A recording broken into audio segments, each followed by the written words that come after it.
Hey everyone, this is People of Substance by LemonSkies. And today's episode is actually supported by Nuclavis.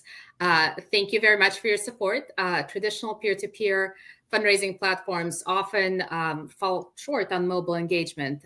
And that's where Nuclavis steps in, helping to engage, kind of adding that additional layer to help gamify, engage, and just raise more money for good causes. So thank you very much for your support and the good work you do.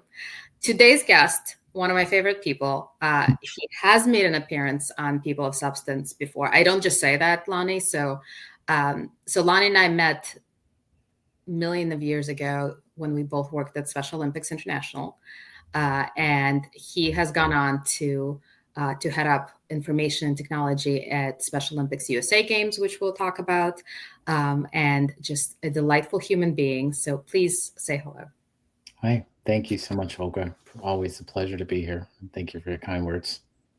So just to kind of dive right in, and you and I were chatting how the Special Olympics USA Games, you and I are pretty enmeshed in this over decades, not years at this point, of our involvement with the organization.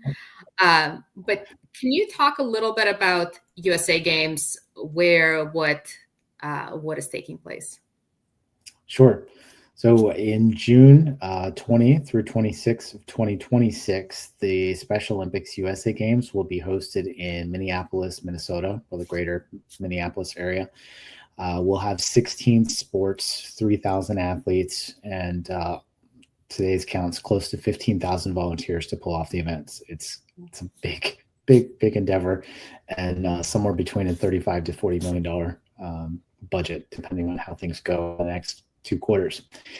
But we're a global movement. So the USA Games happen every 4 years, but Special Olympics happens all around the globe every day. So pre-COVID, there were 108,000 competitions a year with 5-6 million athletes and unified partners. So literally over 200 countries and territories, Special Olympics is alive and running. The USA is just part of North America, so it's one of the 7 regions. So yeah, I used to work with Special Olympics International, kind of the top of the franchise, 7 regions, different programs. I live in North Carolina, so Special Olympics North Carolina is a separate 501c3 from Special Olympics Minnesota, where the games will be hosted in 2026. So mark your calendars, 2026. I'm hoping to make it there. That's my home turf, if you will. But before we kind of keep going, these are your 3rd USA Games, if I'm not mistaken. 2nd or 3rd? Second at leading technology, but this is my 13th major Special Olympics event. Yeah. So we talk about information technology, and you head up that whole area of Special Olympics USA Games. Can you talk a little bit about just the complexity of what that entails? Sure. Technology for the USA Games is everything from people running computers and printers and getting on the internet to the actual technology to let people register to get to the games, running the sports and competitions, the timing systems, all of the automagical connections back to the website and the games app. It's really an experience. It's digital display boards everywhere. It's digital marketing.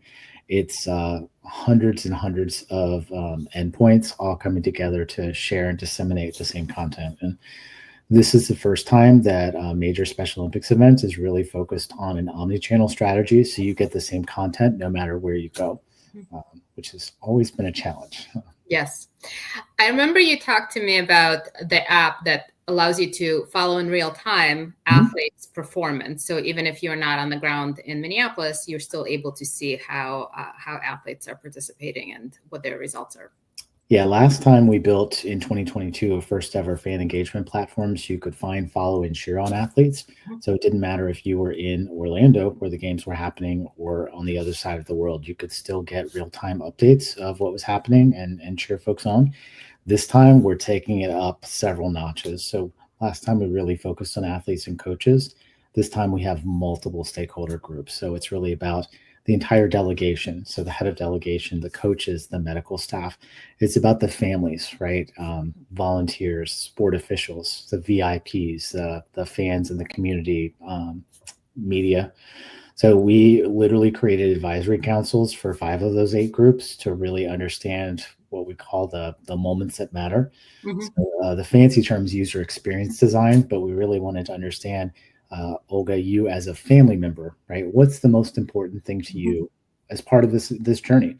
So what are those key moments that matter before, during the games, and after the games? What do what makes up the sub events that make up the big E event? From the arrival to the opening ceremonies, the parade of athletes, the fan zones, the sports, the healthy athletes. And Special Olympics is the world's largest public health provider for people with ID. We did 13,000 health screenings in Orlando, right? That's a pretty big number of screenings to do in a week. So just every aspect of the games, people have lots of opinions and perspectives and things that they want to see or don't want to see. So we had to interview all of those groups to put it all together to really lay out what that experience looks like, and then figure out how to build it with technology.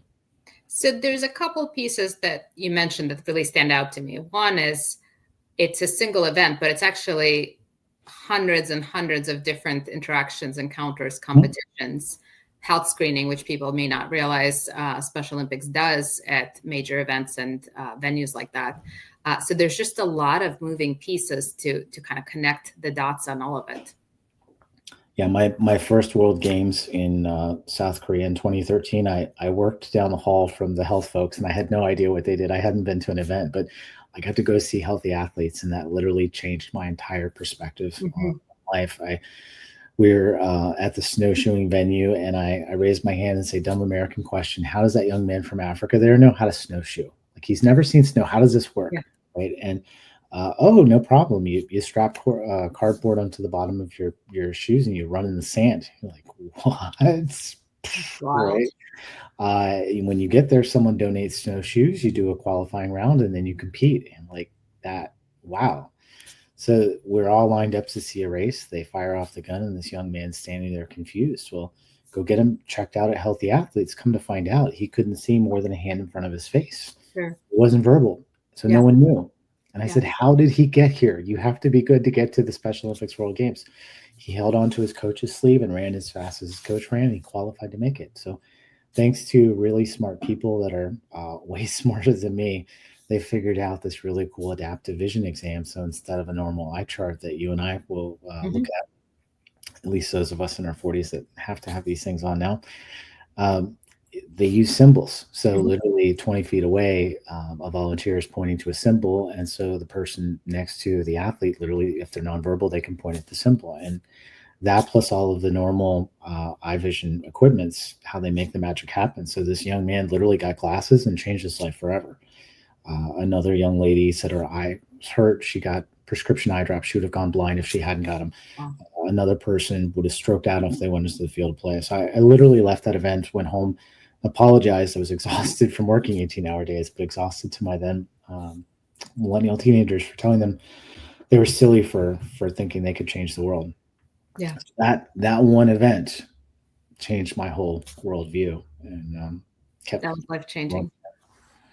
Well, before we talk about changing your worldview, I do want to ask you, and there are a couple things you said about asking stakeholders for their input.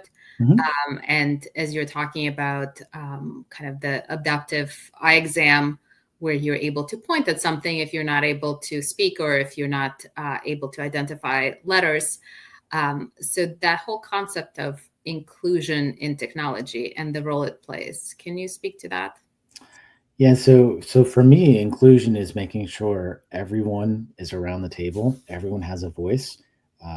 DEI is a very hot, sensitive subject these days, but not just you don't want just the smartest people in the room around the table. You want all different stakeholders and perspectives. So we talked about the different stakeholder groups that we engaged that hadn't been engaged previously.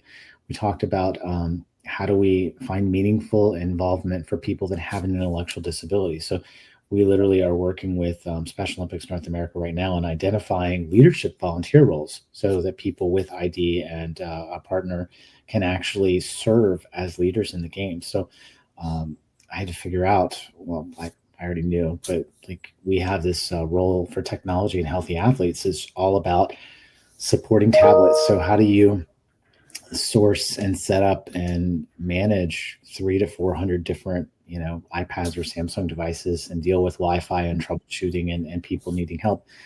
Well, let's have a Special Olympics athlete involved in doing that. So we did that in Orlando. It was fantastic. We're going to do it again. So we need to practice what we preach. Some people say eat their own dog food. My friends at DocuSign would say drink their own champagne.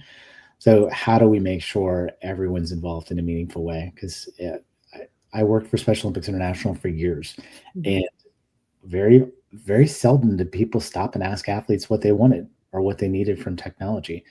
And every time I stopped to have a real conversation, I learned something profound that literally just would, wow, you may as well have just slapped me. I had no idea. So no matter who you are, no matter how smart you are or what education or background you have, Special Olympics athletes are the best teachers. So we literally have their involvement, their counsel. They're on our boards. We have athlete councils.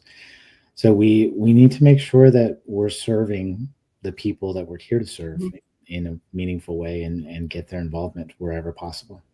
Yeah, it's not perfunctory. It's very meaningful. And if anything, there's definitely kind of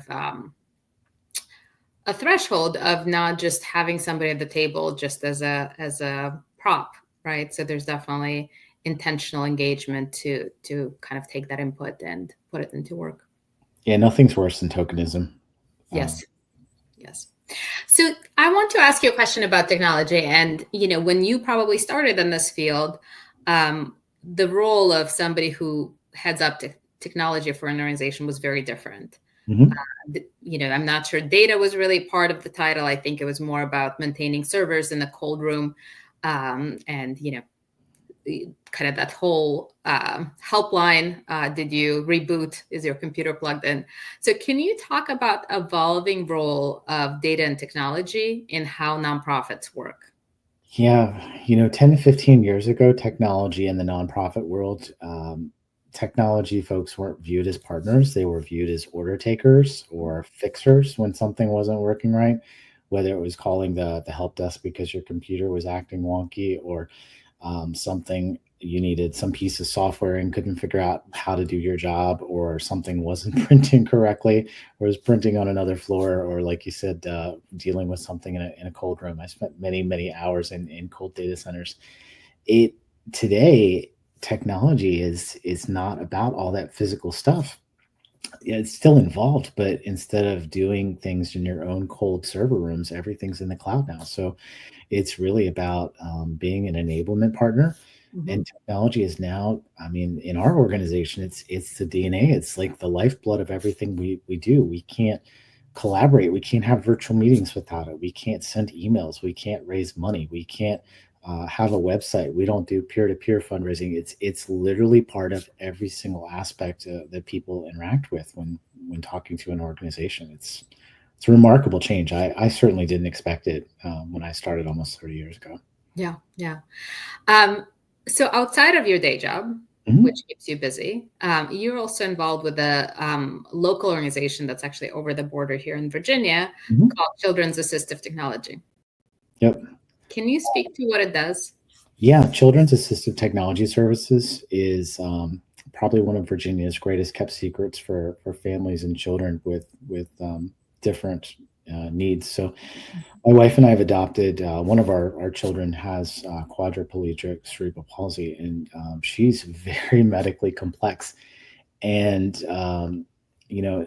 raising a child with a physical disability, not just an intellectual difference, is really expensive. So right now the stats say it's 5 to 10x more expensive than a neurotypical child to raise. So, for example, Magnolia uses a pediatric stroller. It's, so instead of you going to Target for your 2-year-old, now that your boys aren't 2 anymore, whatever age you bought them strollers, you might get one for the equivalent of $200 of today's money. That same type of stroller for a child who's got medical complexities can cost $4,600 to $4,800. So CATS is able to basically take the equipment from kids as they outgrow it and families turn it back in, refurbish it, clean it up, and make it ready for a new family to reuse, to get more life out of it. So that stroller example, that $4,600 we spec'd out, we got it for free, right? I made a donation, but it costs about $300 between on volunteers and the equipment and all the cleaning chemicals the hospitals use to get everything ready. But it's fantastic. So they offer everything from safe beds to wheelchairs to activity chairs, things that insurance basically denies or won't provide. Yeah. Even if you have Medicaid as secondary, it's a fight. Magnolia's first wheelchair, we needed a new seat cushion for it, and it got approved. We had to have doctor's letters, complex cares letters, physical therapists letters, turned into primary insurance, turned into secondary insurance. After it was approved, we literally waited 8 months to get something because you just can't go to a store and buy it. So for families that have a kid that needs something like this, being mobile is a difference of you being included in society, right? Being able to go to school, being able to get an education, being able to leave your home. Yeah. It's a complete game changer. So literally one of the most amazing organizations I've run across, and I'm very happy to support it. Well, and it's a hardship also for the parent, when the kids are tiny, maybe you're able to pick them up easier, et cetera. But, as they get bigger, it's also becomes less and less possible. Well, and safety issue too, depending on spasticity. It's just not safe to pick up a kid that can't control their limbs. So. Right. No, absolutely. Well, you mentioned Magnolia, and you also have Maddie and Miles. And the kids are, help me with the ages. 10, 9, and 8. 10, 9, and 8. So it was really a direct result of your job at Special Olympics that led you to these 3 additional children. Yeah, that's true. So I have a 28 and a 26-year-old as well, Kayla and Kyle, and Kyle's still with us. Kayla's in Philadelphia. God bless her. She's doing social work now. It's amazing. The apple tree situation there. Yeah. But leading up to the 2015 Special Olympics World Games that were held in Los Angeles, we were building technology with Microsoft and went to Nebraska to take over their summer games to do last minute testing of everything to make sure it was going to work for the games. And I was called into a mission moment to hear a board member tell his story about how he and his wife got involved. It's a 20-minute beautiful story. Everyone in the room was, tearing up. I literally was just heartbroken, like literally listening to that story just cracked open my chest. And I went home and told my wife his story, and I'm literally crying telling his story. And she's bawling and looked at me and said, okay. And the backstory is she'd been pushing for 8 years to expand our family. I kept saying, what's wrong with you? We're almost done. She's like, let's have a baby. I'm like, let's get another dog. And that didn't work. So a few weeks after that, she sent me a link to Miles' blog story, telling his story of his life and how unique and special he was, and he was waiting for a family to choose him. And once we were in, and we were going to move heaven and earth to bring that little guy home. So, like I was saying before we started, this week is literally just an 8-year anniversary of him being home, and I told our story on Facebook. That was kind of how I journaled and mentally processed everything. For our second journey, Michelle decided to do a private group, and she told the story. We have very different styles, of course. So, it's and then a few years later, we brought Magnolia home. So every child needs love. Every child needs a home. I was able to get back to the guy who inspired all of us, and he wrote me this super long essay about how my wife and I were heroes. And I'm like, I'm not a hero. I'm just a guy trying to change the world, make it a better place for a little boy, right?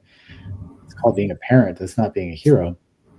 And one of my colleagues at the time explained to me, people don't jump up and down going, ooh, I hope I have a child with Down syndrome. Like it's a grieving process when you get that diagnosis. And I had talked to another person who had just gotten the diagnosis, and she came into my office, closed the door, and bawled and said, how did you process this when you learned about Miles? I said, we skipped all that. We picked him. Right? Yeah. So everyone's in a different spot, and that's just kind of where we were. But one led to a second one that led to a third one, and yeah, I remember a leader that I met in India, Air Marshal Keeler. He passed, I think, last year. He was the first program to have over 1 million athletes. And when I met him in person, I said, how'd you keep expanding? Like what made you drive to do that?" And he said, "How could I say no to helping one more child? Mm-hmm. Can't." And I was like, wow, that's remarkable. So yeah, everyone's in a slightly different place. I think it's just that's how it happened for us, and our lives have been forever changed by three remarkable special widows. Well, and the other thing that people don't always understand is that diagnosis looks very different for different humans, different families, right? So that the diagnosis may be the same, but what the child is like and their needs and all of it is very unique. There's no sort of standard. Here's what it is. There are commonalities certainly, but it is different circumstances and unique journeys. Yeah, we were in Virginia, so I had to have a home study in Virginia. Our agency was in Texas. The Asia program ran out of New York, and our social worker literally said, "Tell me about the type of child you're looking for." And I slid my iPad across the table and said, "That is our son." And she looked up at me and said, "Why would you want to adopt a retarded child?" And I was like, "Ma'am, I just told you where I work. Please never say that word again. It's very offensive to me." She said it 3 more times in the next 10 minutes. Yeah.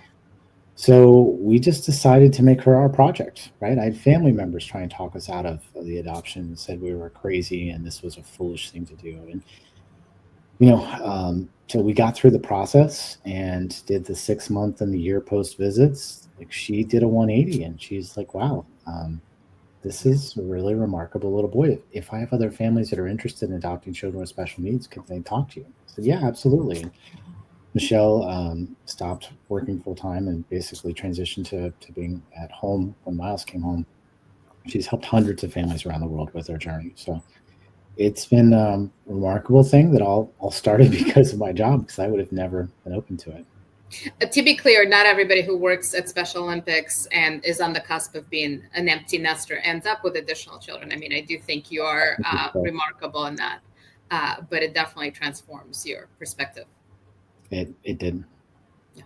So, well, Lonnie, I could honestly talk to you all day, and I'm going to make sure that I drop information about the World Games there, or the USA Games that are coming up in Minneapolis for all my Minnesota connections, and anybody who wants to follow along. The good news is that you'll be able to follow along from anywhere you are in the States. Absolutely.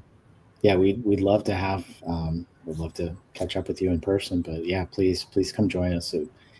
It's an event that will change you in a good way. Yes. When I worked at Special Olympics International, I used to tell people, don't give us money, just go see an event.